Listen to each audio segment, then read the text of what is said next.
பெரிய வெள்ளிக்கிழமை ஆண்டவர் இயேசுவினுடைய பாடுகள். சிலுவையை பார்க்கிற பொழுது உருகும் தியாகம், பிளவுபடாத அன்பு, இதைத்தான் இந்த வெள்ளிக்கிழமை போதிக்கிறது. யோவான் நற்செய்தி 15வது அதிகாரம் 13வது வசனம் சொல்கிறது, தன் நண்பர்களுக்காக உயிரை கொடுப்பதை விட மேலான அன்பு இந்த உலகத்தில் இல்லை என்று சொல்லி.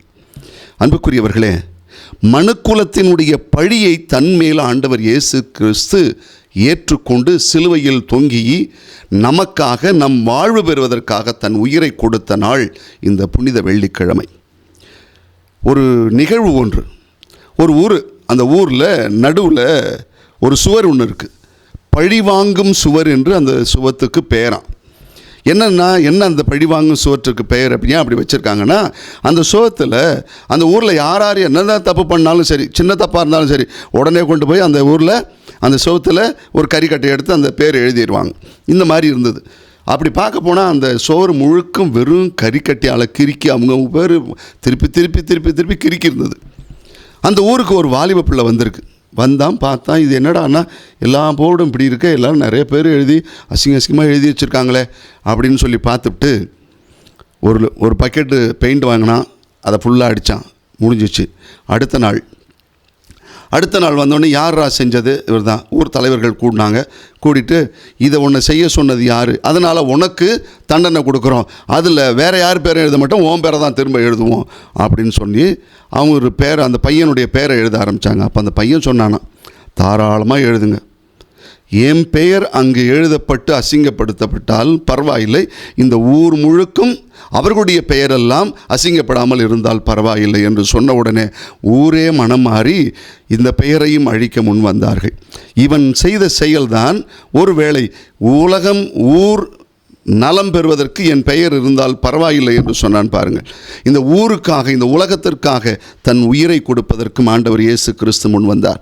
அன்புக்குரியவர்களே, இந்த புனித வெள்ளிக்கிழமை 2 விஷயங்களில் உங்களை நான் மேற்கோடிட்டு காட்ட ஆசைப்படுகிறேன். ஒன்று, அன்கண்டிஷனல் லவ், நிபந்தனையற்ற அன்பு. ஒரு மனிதன், தகுதியுள்ள மனிதனை அன்பு செய்வது என்பது இயல்பு. இந்த இயல்பான காரியம் நடக்கும். நீ எனக்கு இதை செய்தால் நான் உனக்கு இதை செய்வேன் என்பது இயல்பான அன்பு மனித மனநிலையில் இருக்கிறது. ஆனால்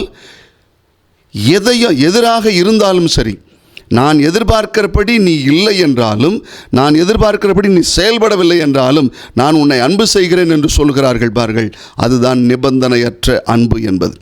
கல்கத்தாவில் நம்ம எல்லாரும் கேட்டு பழகி போன ஒரு விஷயம் இருக்கும்.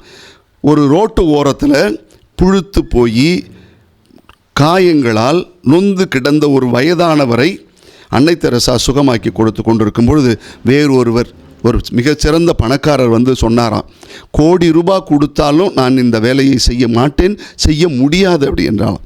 அதுக்கு அன்னை தெரசா என்ன சொன்னார் தெரியுமா? நீ கோடி ரூபாய் கொடுக்கிறாய் என்பதற்காகவே நான் இதை செய்ய மாட்டேன், நான் அன்பை கொண்டிருப்பதனால் இதை செய்கிறேன் என்று சொன்னார். அன்பு என்பது அப்படி தான். இயேசுவினுடைய சிலுவை அன்பு என்பது அன்கண்டிஷனல் லவ், நிபந்தனையற்ற அன்பு. அதைத்தான் நாம் அவர் இயேசு சிலுவையிலே தொங்கிக் கொண்டிருக்கும் பொழுது பேசிய நிகழ்வுகள் எல்லாம் நமக்கு சொல்கிறது. இன்னொரு கருத்து முக்கியமாக அதிலிருந்து நாம் படித்து கொள்ள வேண்டியது தியாகம், சாக்ரிஃபைஸ். பிறர் வாழ தன்னை அழிப்பது, பிறர் வாழ தன்னை இழப்பது. தான் ஒரு குற்றமும் செய்யாத பொழுது பிறர் நலம் வாழ தன் வாழ்வில் தன்னுடைய வாழ்வை பிறருக்காக இழக்கிற ஒரு நிகழ்வு இருக்கிறது பாருங்கள். அதுதான் யோவான் நற்செய்தி 12வது அதிகாரம் 24வது வசனம் சொல்லுது, கோதுமை மணி மண்ணில் விழுந்து மடிய வேண்டும் என்கிற ஒரு நிலைப்பாடை ஆண்டவர் இயேசு கிறிஸ்து எடுக்கிறார். இந்த உலகம் வாழ்வு பெறுவதற்காக தன் உயிரை தியாகமாக்குகிறார். நமக்கு நல்லா தெரியும், 1987 இலங்கையில் ஒரு அமைதி நிலவ வேண்டும் என்பதற்காக நாம் கேள்விப்பட்ட அதிகமாக பரிச்சயமான ஒரு சகோதரர், இந்திய அமைதிப்படை, அவங்கள்ட்ட இவர் 5 கோரிக்கைகளை வைக்கிறார். இந்த 5 கோரிக்கைகளை வைத்து நோன்பு இருக்கிறார், உண்ணாவிரதம் இருக்கிறார். 12 நாள் ஒரு சொட்டு தண்ணி கூட குடிக்கல. இந்த 12 நாளும் ஒரு சொட்டு தண்ணீர் குடிக்காமல் இலங்கையில் அமைதி ஏற்பட வேண்டும் என்று நோன்பு இருந்து கொண்டிருக்கிறார். யாரும் கண்டுக்கல. சொட்டு சொட்டாக அந்த வாலிபனுடைய உயிர் போகிறது. என் அன்புக்குரியவர்களே, இதுதான் உண்மையில் என் இனம் மக்கள் வாழ வேண்டும் என்பதற்காக தன் உயிரை தியாகம் செய்த அந்த வாலிப பிள்ளையை நாம் நினைவு கூற வேண்டுகிறோம். அது மாதிரி தியாகம் என்பது அதுதான்.